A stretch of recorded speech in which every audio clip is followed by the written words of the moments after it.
Voltamos com o Gente em Destaque, hoje com o advogado e ex-vereador, ex-presidente da Câmara, José Carlos Diogo. Então, Diogo, vamos falar um pouquinho agora sobre a sua trajetória. Você é de Jacareí mesmo, né? Sou de Jacareí. Como é que começa o seu interesse pela política? Começa já na infância ou na adolescência? Como é que começa o seu interesse pela política? Sim, na verdade, eu comecei a me interessar por política na adolescência. Eu achava que a cidade ficava mais bonita na época das campanhas eleitorais. Muita gente achava que a cidade ficava feia, com os muros pintados, essas coisas, com o movimento. Eu sempre achei que ficava bonita, eu sempre gostei. Tanto que já me envolvi em campanha eleitoral já em 1982. Ah, já? Já, fazendo campanha para outros candidatos aí, inclusive para... Me lembro de um, né, que foi o Paulo Turci, que foi candidato aqui. Fiz campanha para ele, mas sem ganhar nada, entendeu? Porque alguns colegas faziam campanha, pedi, também ajudei, fiz campanha. Mas gostava da cidade colorida.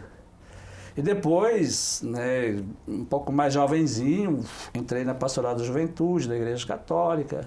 E aí já comecei, né, a defender as bandeiras como reforma agrária, né? Depois, na categoria metalúrgica, me tornei metalúrgico. Aprendi muito no movimento sindical, né? Militei bastante no movimento sindical.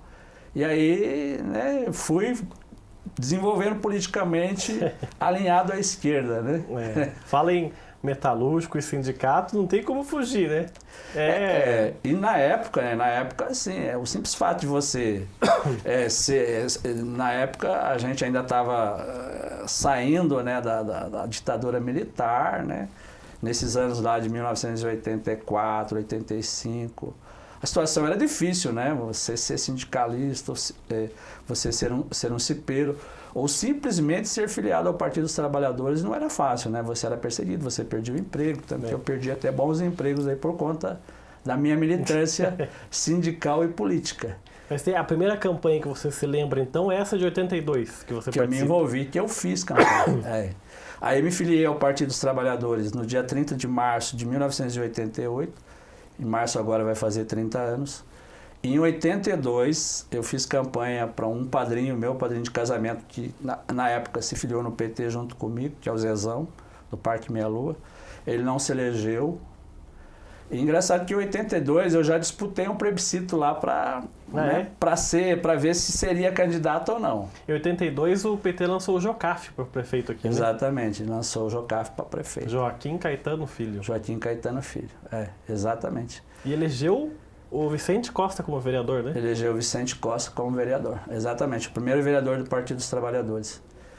E aí, em 82, disputamos um plebiscito na comunidade, eu não ganhei, respeitei o resultado do plebiscito, falei, não vou ser candidato. Aí meu padrinho, mesmo perdendo, resolveu ser o candidato, eu peguei e apoiei ele, porque ele era do Partido dos Trabalhadores. E aí, em 92, numa discussão, aí eu já era da Pastoral Operária, e a Pastoral Operária discutia muito a realidade, né, no mundo do trabalho, a questão, né, da exploração aí da mão de obra dos trabalhadores, e a gente organizava muito movimento e tinha uma atividade muito próxima, né, dos sindicatos. E por conta disso, lá na comunidade do Parque Meia Lua, que era uma comunidade bastante carente, né, como eu nasci naquela região lá, conheço Meia Lua desde o tempo que era Fazenda Conceição ainda, né? Assim, foi criado loteamento, né, sem água, sem energia elétrica, sem pavimentação, sem rede de esgoto, sem nada, sem OBS. Como eram criados... Sem transporte, sem nada. Como eram criados quase todos os bairros, né? Exatamente, exatamente. E aí, né, já lá nos anos no início de 1980, também já me envolvi na Associação de Moradores. E fizemos muita coisa pelo Meia Lua enquanto integrante da Associação de Moradores. O Meia Lua não é o único bairro que tem, né, um atendimento no posto de saúde 24 horas por dia há muito tempo. O Meia Lua é o único bairro de Jacareí que tem ônibus direto para São José dos Campos. Tem uma linha direta que sai de lá para São José dos Campos. Tanto é que isso foi conquista nossa lá dos anos 1980. Tanto é que tem, vez ou outra, se discute transformar o Parque Meia Lua numa cidade, né? Tirar de Jacareí e transformar numa cidade. Essa discussão da emancipação, né? Então, eu nunca entrei nessa discussão porque eu conheço o limite geográfico do Parque Meia Lua, né? Eu conheço a lei que criou o distrito do Parque Meia Lua. E o pessoal falava assim, vamos emancipar o Meia-Lua, a gente passa a contar com o imposto lá da Ambev, principalmente, não sei o quê.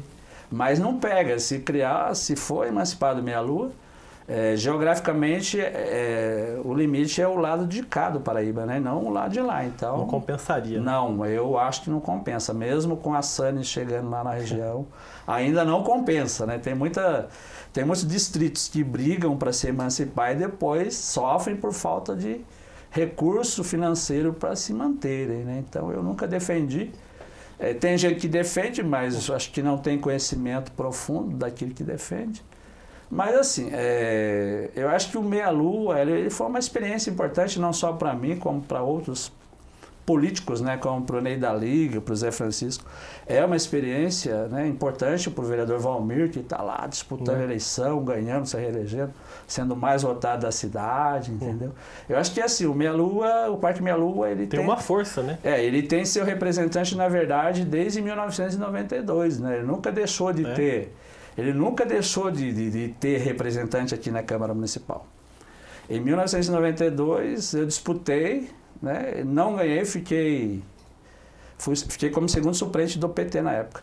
Só que na época teve 4 vereadores que se elegeram com menos voto que eu. O coeficiente. E eu sei bem, o vereador José Antero, o vereador Adilson de Jesus, o vereador Didi Gaiola e o vereador Ney da Liga. Todos eles se elegeram com menos voto que eu na época. PMDB na época, né? PMDB na época elegeu um monte de vereador. E aí o Valmir já se elegeu lá pela primeira vez em 1992. Aí eu fiquei como... Pelo PT, né? Pelo PT. Aí passou uns 3 meses e saiu do PT. Como é engraçado, porque a gente falou do Vicente Costa, que foi o primeiro em 82. Em 88 o Vicente se reelege junto com o Itamar, né? Não, em 88 o Vicente não se reelege. A gente elege o Walter de Souza. Walter de Souza. Elege o Walter de Souza e o Itamar. E o Itamar também passa o tempinho e sai do partido, né? A gente voltando a falar um pouco sobre a sua trajetória política, em 88, quando você se filia, você também participa já da campanha do Jocafe para prefeito ou não? Sim, participo. Que foi uma eleição também que até hoje ninguém esquece por conta da vitória do Arouca, né? Que ninguém esperava que ia ganhar. Isso. Infelizmente, nessa época, e eu posso falar isso aqui, infelizmente nessa época, se o PT tivesse unido e jogasse força mesmo na candidatura do Jocafe, o nosso resultado eleitoral seria melhor. Porque a Erundina foi eleita em São Paulo, né? Foi eleita em São Paulo. Só que, infelizmente, teve alguns que já eram filiados no PT que não assumiram a candidatura do Jocafe, né? E aí, infelizmente, a gente não teve um êxito maior, porque eu não diria que a gente ganharia. Porque nas disputas nossas lá, eu lembro que a gente era 6º lugar, depois passou para 5º, depois para 4º, depois para 2º, depois chegou em 1º. Fez a escadinha. E assim, eu participei desse processo todo, né? Da campanha do Lula em 89, que foi uma campanha bastante ideológica, né? Foi. Em anos não muito desenvolvidos politicamente, né? Onde se disseminava muita mentira, né? Que era comunista... Vai comer criancinha. Que ia fechar a igreja evangélica, enfim. Se o Lula fosse eleito, ia entrar um comunista em cada casa. Exatamente. Depois teve aquela armação no debate lá que a Rede Globo montou e colocou a ex-mulher dele para depoimento contra. Na época também teve o sequestro do Abílio Diniz. Isso, exatamente. Um monte de armação. Mas, enfim, eu acho que é bom a gente resgatar esses fatos de construção do partido. E depois, né, eu chegar aqui na Câmara, né, no primeiro mandato, me elegi em 96 e em 97 assumi o mandato aqui. Primeiro mandato de oposição, né, o BSL estava aí no governo, a gente era oposição. Aliás, foi um mandato, assim, para quem era oposição, foi um mandato delicioso, né, porque o governo do BSL em 97 a 2000 foi um governo completamente torto e cheio de erros, né? Eu acho que teve muitas dificuldades, né? E eu acho que o papel da oposição é fazer a oposição, evidentemente, não obstruir, eu acho que tem limite essa oposição, mas apontar, né? Apontar caminhos, fazer proposta e evidentemente, ser contra aquilo que não é bom para a população de Jacareí. Nessa época infelizmente, o governo não conseguiu apresentar a proposta. Eu estava pesquisando para fazer essa entrevista, eu vi uma reportagem da Folha de São Paulo em 99, quando você organizou um plebiscito aqui na cidade, perguntando se a população queria ou não a permanência do BSL como prefeito, né? Nós fizemos muito plebiscito, e fizemos muito plebiscito não, né? Fizemos esse, mas fizemos também vários atos de oposição e várias manifestações. E quando eu cheguei lá, né, quando eu cheguei no meu primeiro mandato, o grande anseio da população do Meia Lua, que era a minha base, que é onde eu resido até hoje, né, minha base maior, que me deu, assim, praticamente 90% dos votos que me colocou aqui no primeiro mandato. Foi 1.026 votos, né? 1.026 votos, Então, eu tinha um compromisso muito grande com a comunidade do Parque Meia Lua, e lá existia uma grande demanda, que era a demanda por pavimentação. Né, o Telmo havia feito um núcleo, né, de pavimentação assim, na parte central do bairro, e faltava o restante. Então. E aí fizemos muita manifestação de lá também para cá. Chegamos a trazer aqui mais de 300 pessoas em manifestações, reivindicando o asfalto na época. E não foi uma manifestação só, né? Foram várias. Antes dessa, quando você foi eleito, em 92 você se candidatou, e o candidato a prefeito do PT foi o Walter de Souza, né? Exatamente, Walter de Souza. O que você lembra dessa campanha do Walter? Porque o Walter ficou em terceiro, né? Foi. Uma campanha bastante ideológica também, né? Uma campanha bastante ideológica, com pouco recurso. Naquela época não existia as campanhas eleitorais, não era isso que se tornou, né, ao longo dos anos, né? Que você gasta tanto com marqueteiro e equipe de rua, não sei o quê, gente remunerada. Naquela época não, era campanha de militância. Mas era uma campanha muito mais livre, né? Muito mais livre, Porque hoje está muito amarrado, não pode fazer isso, não pode fazer aquilo. Não pode... Também, exatamente. Naquela época não tinha essas restrições também de pintar muro, né? Colocar banner nos postes. Podia dar brinde, camiseta, boné. Podia dar tudo isso. A gente não tinha condição de dar, né? Mas quem tinha, doava. A gente nunca teve condição para isso, na verdade. Mas quem tinha acabava doando.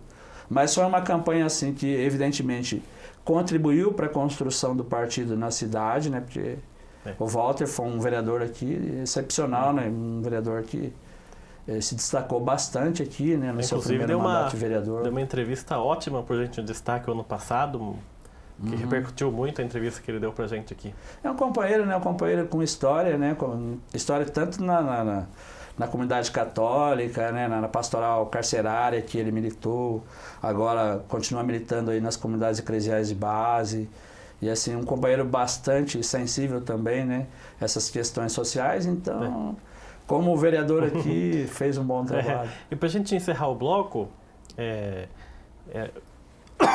não sei se é coincidência ou não, mas a parte religiosa influi muito nos filiados do PT. O Marco Aurélio veio de um segmento assim, você veio assim, o Walter de Souza também. O que acontece nesses movimentos? Uma abundância de esquerdistas filiados ao PT? Por que se dá isso? Eu diria que existia uma preocupação maior da Igreja Católica com as questões sociais. Tanto que aqui em Jacareí a gente fazia semana social para discutir, né, temas relacionados aí, né, aos problemas sociais que nós tínhamos, né, que eram diversos. Pela pastoral operária a gente discutia, né, essa questão do sindicato, a questão dos direitos dos trabalhadores, jornada de trabalho e apoio à luta dos trabalhadores.